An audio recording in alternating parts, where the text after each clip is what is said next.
Isu rakyat Malaysia yang terbabit dengan kejadian jenayah di luar negara bukan perkara baru. Sama ada menjadi penjenayah ataupun menjadi mangsa, kerajaan akan sentiasa memantau perkembangan itu dan menghulurkan bantuan yang perlu. Berita utama malam ini cuba mengulas isu berkenaan dari perspektif punca bantuan dan nasihat untuk rakyat Malaysia yang ingin ke luar negara maupun yang berada di luar negara. Bersama saya di studio ialah Encik Wan Zaidi Wan Abdullah, Ketua Protokol Kementerian Luar. Kami tampilkan khas untuk mengulas isu ini. Terima kasih. Selamat datang Encik Wan Zaidi. Jadi boleh terangkan apa punca ataupun sebab rakyat Malaysia ditahan dan dibicarakan di luar negara?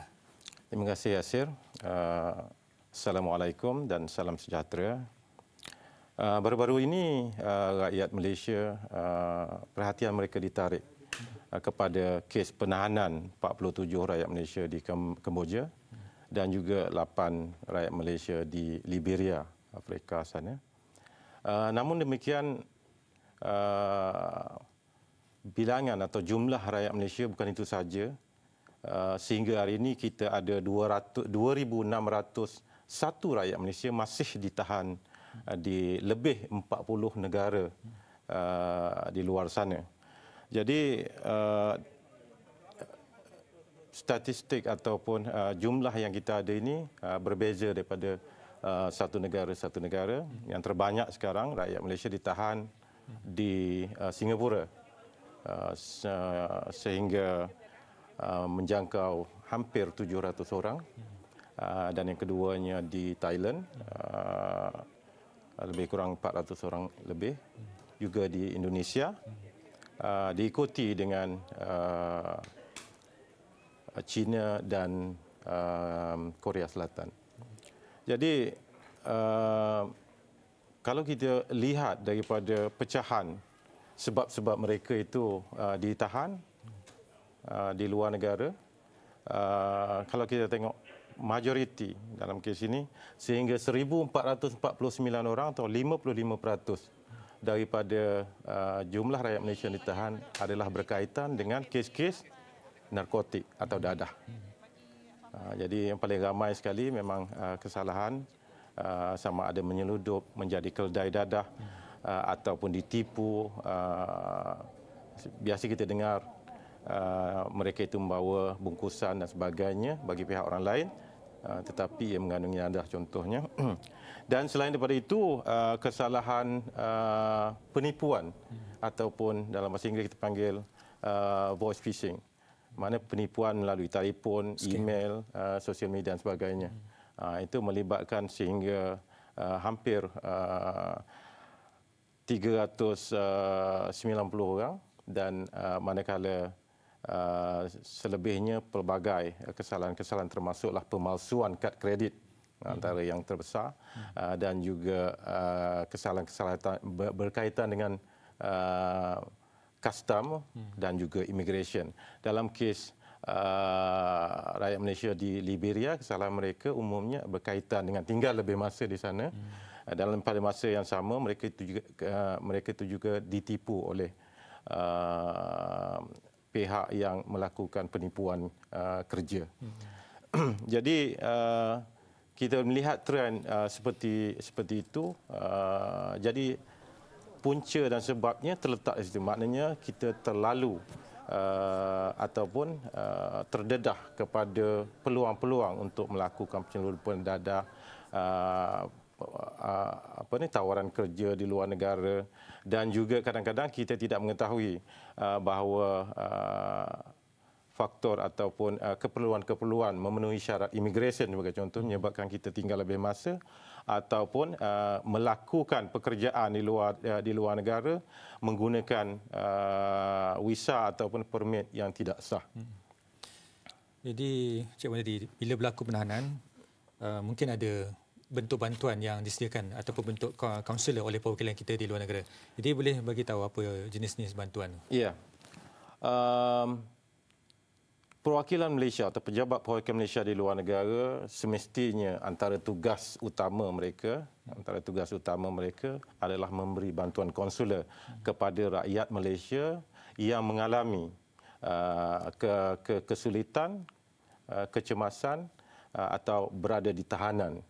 Jadi 5 perkara utama dari segi perkhidmatan konsuler yang diberikan, saya boleh sebutkan satu, itu apabila rakyat Malaysia menghadapi masalah seperti ditahan oleh kerajaan negara lain atau diusir keluar oleh kerajaan negara tersebut.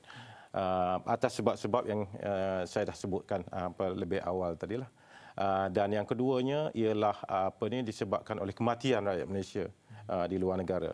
Itu semestinya bantuan konsuler diberikan dengan sebaiknya kerana ia melibatkan kematian rakyat Malaysia. Yang ketiganya ialah proses evakuasi.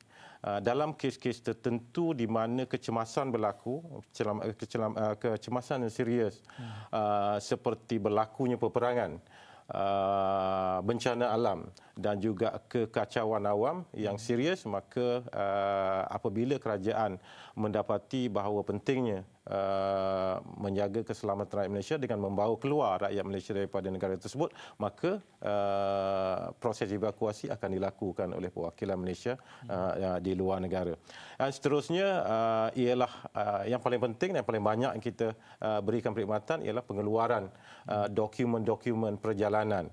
Bila rakyat Malaysia sebagai contoh hilang pasport mereka di luar negara ataupun telah ditahan atau telah dicuri dokumen perjalanan mereka, maka bantuan yang diberikan oleh perwakilan Malaysia termasuk pengeluaran dokumen seperti perakuan cemas untuk tujuan melakukan perjalanan balik, mengesahkan dokumen-dokumen yang tertentu yang diperlukan oleh pihak berkuasa tempat di mana mereka lawati tersebut.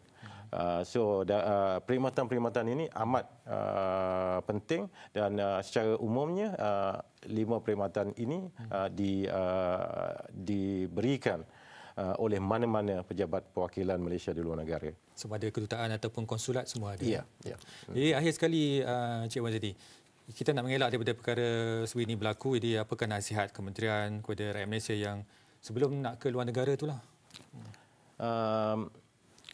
Jadi 5 perkhidmatan utama yang diberikan dan 5 nasihat utama yang saya ingin sebutkan di sini. Yang pertamanya, apabila kita bercadang atau merancang untuk keluar negara, yang pertamanya cubalah kita dapatkan maklumat daripada internet. Kalau tak ada internet, bolehlah hubungi Kementerian Luar Negeri ataupun pejabat perwakilan di mana negara yang kita hendak melakukan perjalanan tersebut. Yang pertama, keadaan keselamatan. Sama ada selamat untuk pergi ke sana. Kalau ada tempat yang tak selamat, mungkin tertentu di negara tersebut akan dimaklumkan. Yang keduanya, sama ada jangkaan keselamatan peribadi yang lain. Contohnya, bila satu bandar yang kita lawati itu sering berlaku kecurian atau rompakan ataupun penipuan dan sebagainya, kita diminta berhati-hati. Cuba dapatkan sebanyak mungkin maklumat dari sudut keselamatan, dari sudut kestabilan politik negara tersebut dan juga perkara-perkara lain yang kita mungkin fikirkan sebelum kita membuat perjalanan ke luar negara. So, yang keduanya ialah dengan memaklumkan keberadaan atau mendaftarkan diri dengan pejabat wakil luar negara apabila kita membuat perjalanan atau sebelum kita membuat perjalanan, dengan mengemukakan email atau meninggalkan nombor telefon dan sebagainya, yang mana apabila berlaku keadaan kecemasan, amat mudah bagi pejabat perwakilan untuk menghubungi mereka dan mendapatkan maklumat keberadaan mereka negara tersebut dan juga menghubungi keluarga mereka di Malaysia nanti. Dan seterusnya, rakyat Malaysia diingatkan supaya memeriksa dokumen perjalanan. Ini sering berlaku.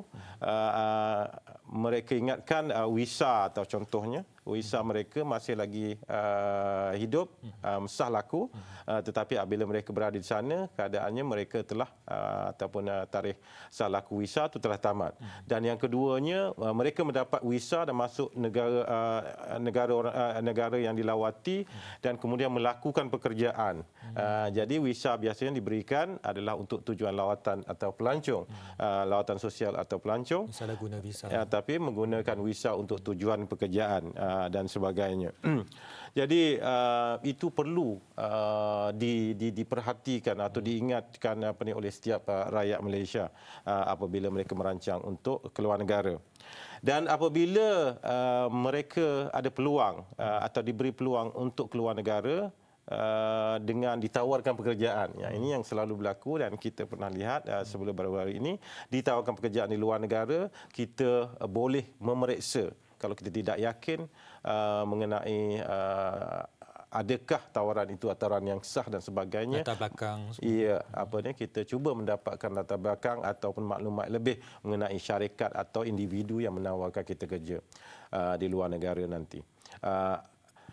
Jadi sekiranya kita mengawasi, berhati-hati tentang perkara ini, jadi kes-kes penipuan mungkin dapat dikurangkan dan dapat dielakkan. Dan yang terakhirnya ialah kita jangan membawa apa-apa barang atau dokumen atau bungkusan bersama kita ke luar negara yang kita terima daripada seseorang kita tidak ketahui. Jika seseorang yang mengirimkan barangan melalui kita untuk dibawa ke luar negeri, kita tahu siapa, tapi kita perlu tahu, kita mesti tahu apa kandungannya. Jadi ini mengelakkan kes-kes seperti penyeludupan dadah ataupun kes-kes yang kita pernah panggil keldai dadah. Maknanya kita membawa bungkusan atau barangan ke luar negara bagi pihak orang lain. Apabila kita tiba negara tersebut, kita telah ditangkap kerana membawa barang-barang ataupun dia didakwa atau ditahan kerana menyeludup dadah. Sedangkan kita tidak tahu pun bahawa dadah tersebut adalah dikirim melalui kita. Terima kasih Encik Wan Zaidi dengan penerangan dan juga nasihat yang diberikan.